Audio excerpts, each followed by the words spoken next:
Okay, well, welcome. My name is Jo Ann Kobuke, and I am the founder of MIDLIFE REWRITTEN. And today I'm fortunate to have Nina Bandoni with me. She is a midlife blogger and what I call a fashion renaissance woman. Thank you. It's wonderful to be here. Well, I'm really glad to have you. I'm just so taken by the blog that you have, sharing a journey.com, and also all of the other accomplishments. We were talking a little bit before we went live here that you were an ice dancer, and that you took that up in your 40s, and I have to say that is just kudos to you, because I can't imagine trying to figure my way out on the ice at that stage of the game. And you've been a former city commissioner, as well as currently running your own business as a project management consultant to a nonprofit organization. So you've been quite busy over this time. So our focus today is on midlife women, and I was wondering if you had some ideas about, did you have some preconceived ideas about what midlife was going to be like? I guess I tend to be one of those deer in the headlights type people. No matter what the phase of life is, I sort of kind of go into it like going like, oh my. I can say that, with pregnancy, it was that way. It was sort of like, there I am, like heading down the tracks of having a baby. And it was almost like it wasn't real till the day it was real. She showed up, yeah. The same is true with midlife. I did think that I would probably retire with my husband. I did think that, he had sort of a plan in mind for retirement. I thought life would be quiet, I guess. Mm-hmm. But instead, we ended up divorcing. My daughter had one foot out the door. She was a sophomore in high school. We moved from the community that I had lived in for 30 years to another community. It's only 20 minutes away, but you'd think it's just so completely different than where we were living before.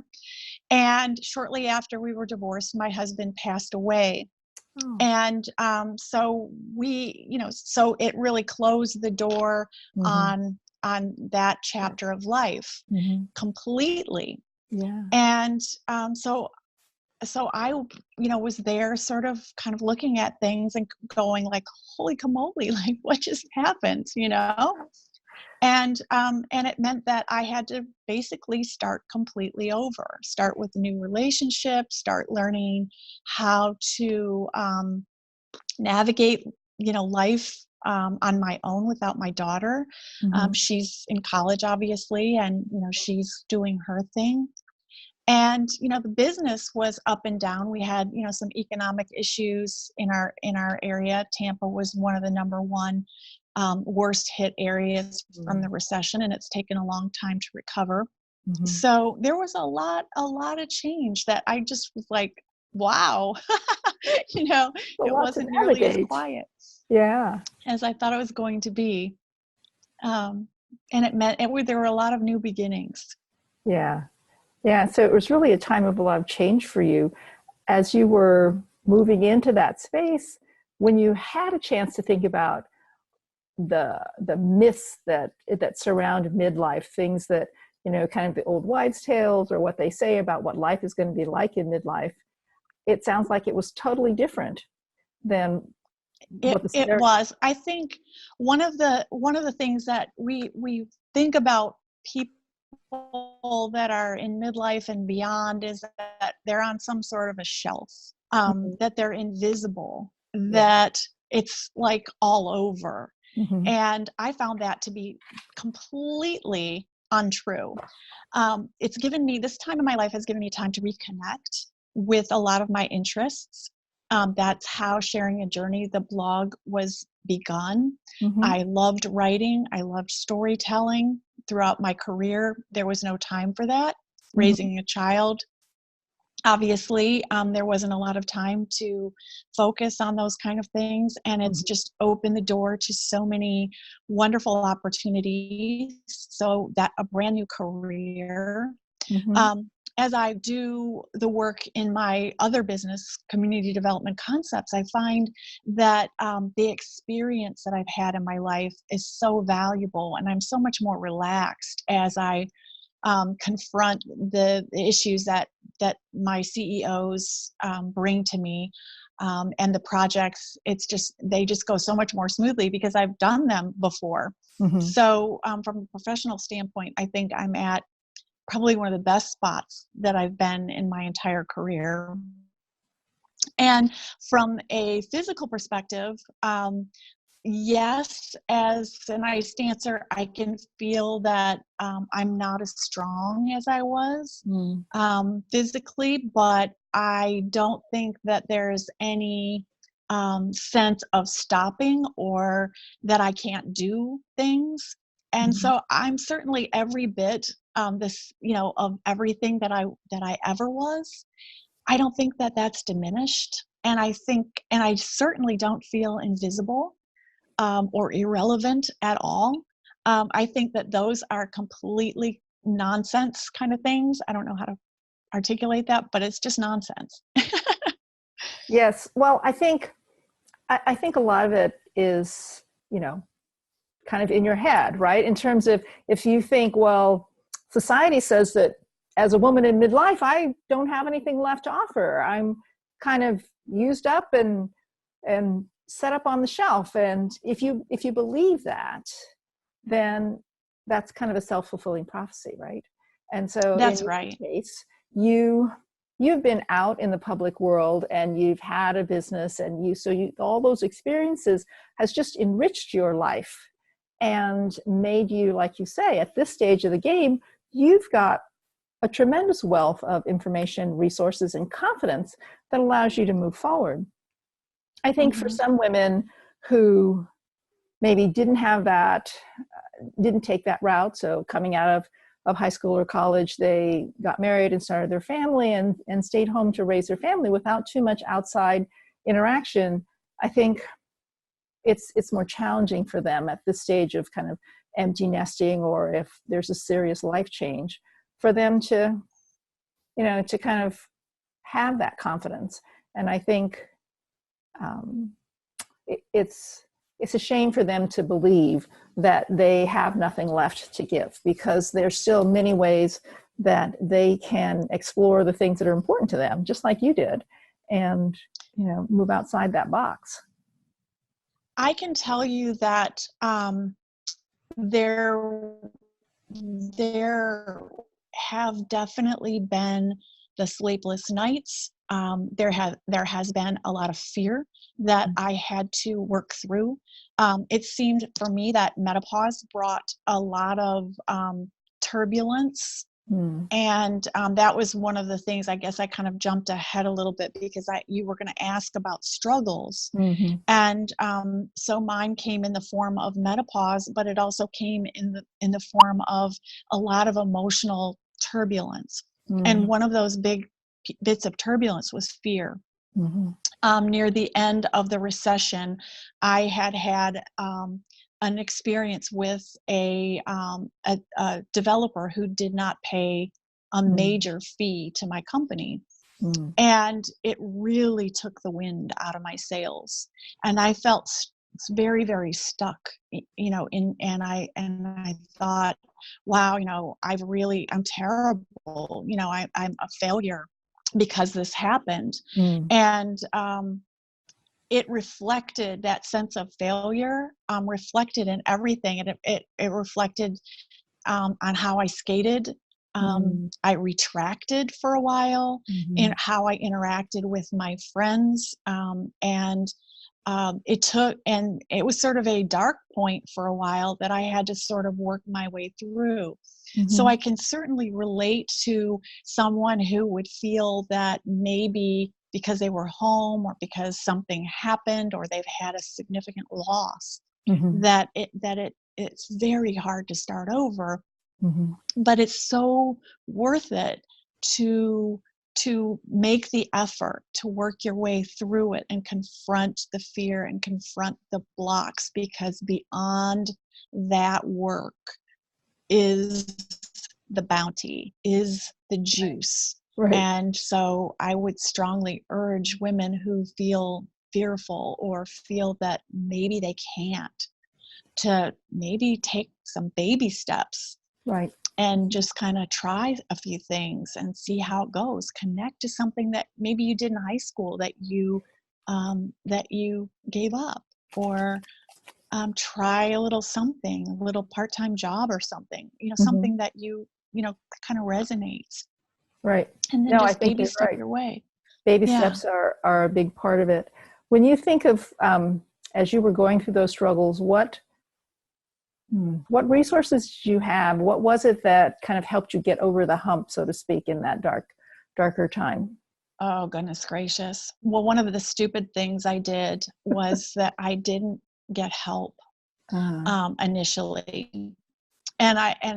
So as a result, I think I prolonged getting over things.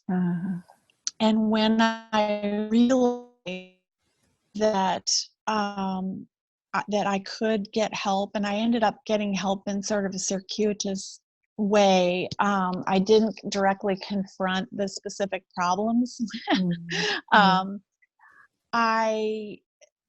I guess the universe sort of took me in a path away from the issues that I couldn't confront. So I just sort of went along. And so one of the things was a spiritual journey. And that entailed kind of connecting with my inner self. And so for a few years, I was very, very intensely on a spiritual journey. And when I came out of that, I had a little bit more confidence to just start to walk forward. I did it in baby steps. And the other thing was that any time that I felt fear, I would sit down, I would stop, and I would let myself feel the fear and let it flow through. And the interesting thing was that I discovered that the fear didn't last. It sort of dissipated. When I would take the time to sit with it, it would dissipate. And I was so terrified to try that. But oh my goodness, it does dissipate. And once I started to see that, I started to go, okay, let's take another one. Right. Let's try another Let's one. work on the next one. Yeah. It took it helped take the fear out of it, I guess, confronting it. Yeah. So with the blog, one of the things that happened was that I developed a little bit of an online network. And so some of the women would encourage me to say, speak up or promote myself. Or I was in a little mastermind group, and they were a mixed group of young people. And they all were saying, we really like your blog and we really like what you're doing. And even though the topic matter isn't something that we have knowledge of or relate to, you write well. It meant something to us. And so that also kind of spurred me on, is finding support.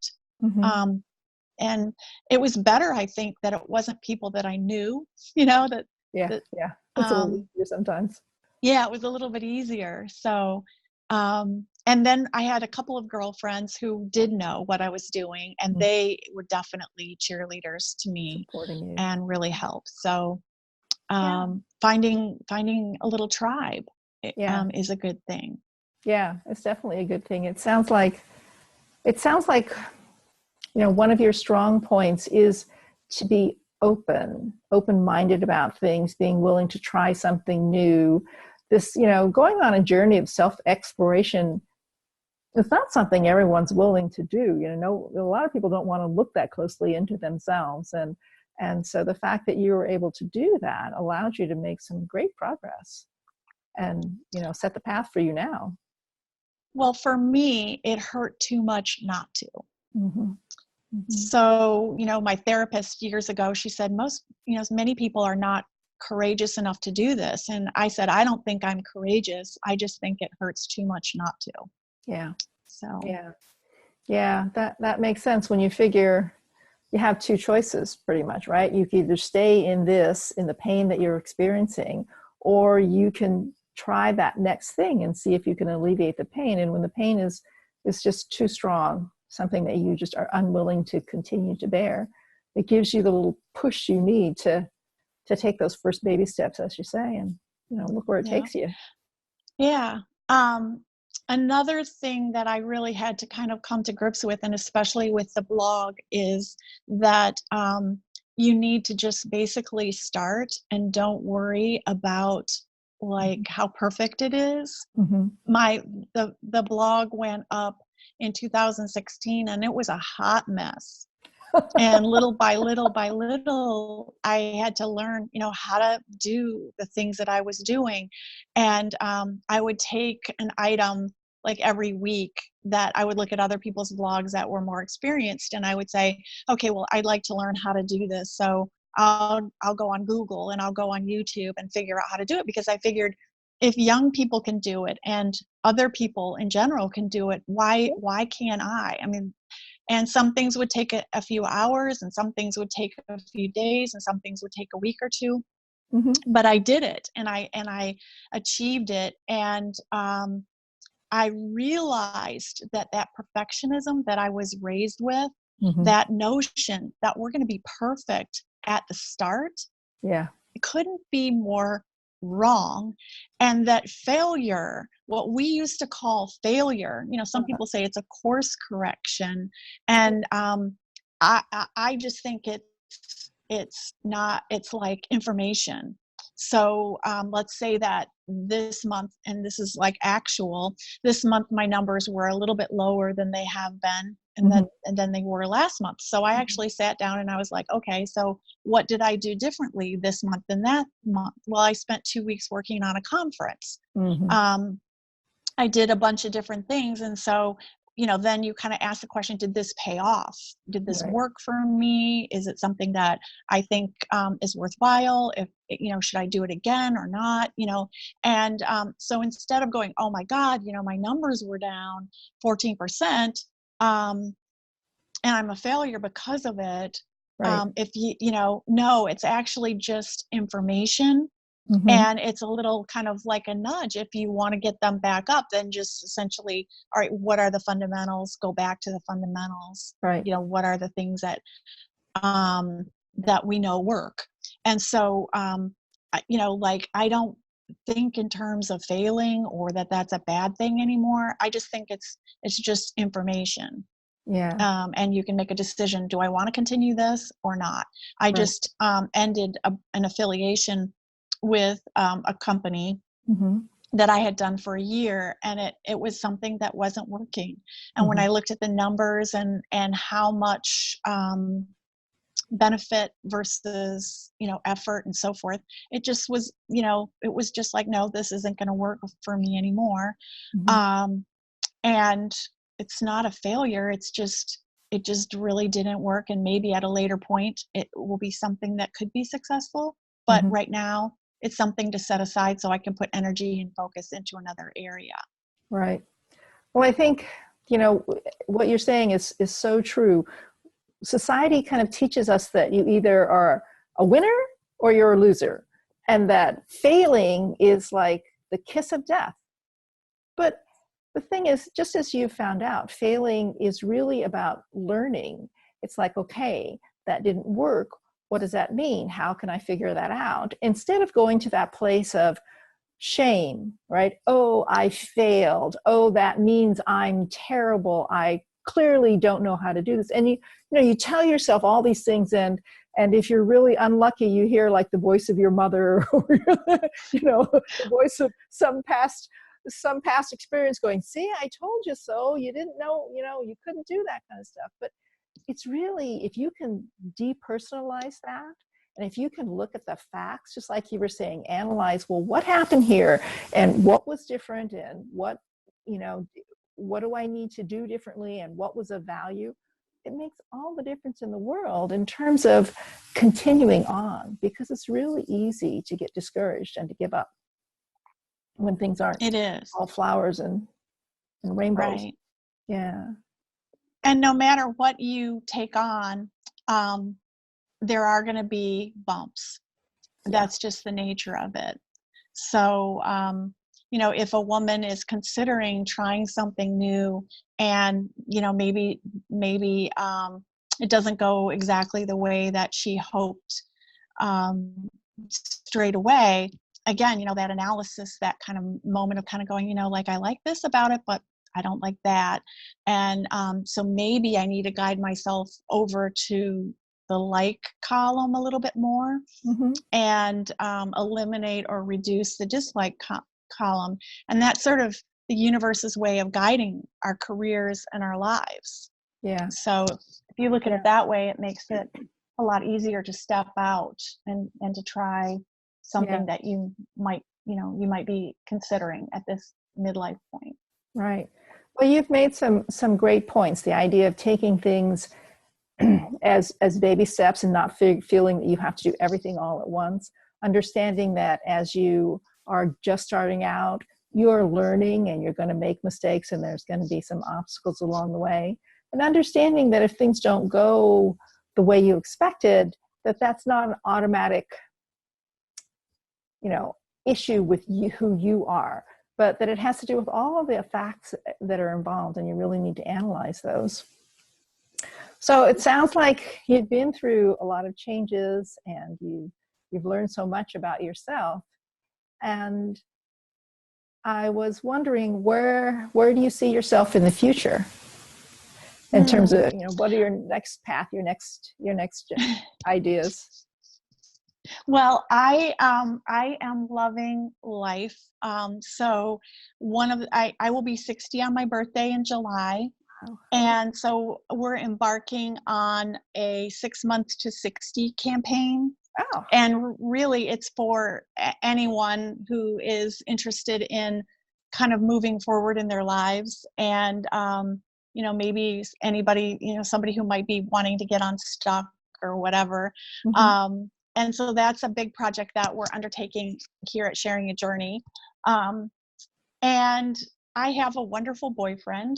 Life does kind of go on after loss, after divorce. There are possibilities in midlife for romance, and I know a lot of women already know that very well. Mm-hmm. But some of them may be feeling a bit reticent about embracing a second chapter, a second romance. Mm-hmm. It's funny because we were talking today about how it's sort of like you're so high school when you head into like a new romance, especially at middle age, and you're kind of going like, God, did I just like retrograde backward, Right. and yet the values that you bring to a relationship in middle age and the richness of a relationship between two matured people is very, very special. And so I think couples that have stayed together and have worked through things have a similar opportunity to enjoy life together as a couple. But also in the new, like in a new relationship, it can be really, really super wonderful as well. Yeah. So, focusing on those things are kind of where I am right now. So those would be, the couple things that I've been kind of focusing on is my relationship. Oh, and another area that is kind of different is health. Learning appropriate self-care in middle age and beyond is really, it's a different conversation than just working out at the gym or going on some kind of diet, that we would get off of a magazine crash diet cover. Yeah. Yeah, some sort of something. Yeah. So now it's a much more serious conversation. And so, kind of nurturing good health is another area that I think is really important in middle age. Yeah. When you think about all those things that we want to do in the future require us to have good health. And so taking care of ourselves now pays great dividends into the future. So yeah, you're exactly right. And it's not just crash diets and multivitamins. No, it's a little bit more thoughtful, I think. Yeah. And the goals are different. My doctor put me on a keto diet and intermittent fasting. Both of those two are very trendy right now. And people go, oh, well, did you lose weight? Did you lose weight? And I will say, you know, like the goal was not losing weight. The goal was brain health, body health. Eating more fat in one's diet is really good for the brain. And since my grandmother had a form of dementia that was caused by hardening of the arteries, doctors are finding that, you know, that the omega-3s and all of those are very, very helpful to brain health. And so that's the reason why she put me on that diet.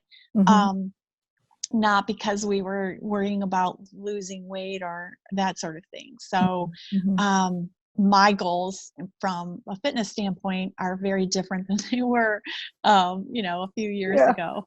Yeah, I know. Yeah, in those early years were, you know, that business of, oh, I need to get into that bathing suit, or oh, I want to get into that dress for this event, and so you can kind of take these little not so healthy little detours for weight, but things we begin to realize as we grow older that that's not the best choice for us in the long run. So it's good.